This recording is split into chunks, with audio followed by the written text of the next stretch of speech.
زندگی کی سب سے بڑی حقیقت موت ہے، جسے ہم بھلائے رکھتے ہیں۔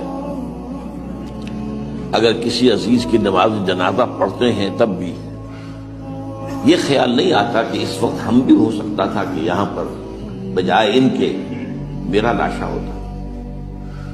کچھ تھوڑی سی تو ہوتی ہے، قبر میں جب اتارتے ہیں کسی عزیز کو تو کچھ نہ کچھ احساسات کے اندر کچھ حرکت ہوتی ہے، لیکن بس واپس آنے کے بعد پھر آدمی بھول جاتا ہے موت۔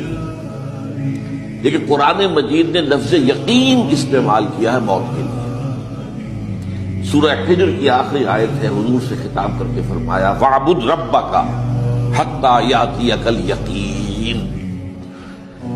اے نبی، آپ تو اپنے رب کی بندگی میں لگے رہیے، اس کی اطاعت میں، اس کی فرمانبرداری میں، یہاں تک کہ موت آ جائے۔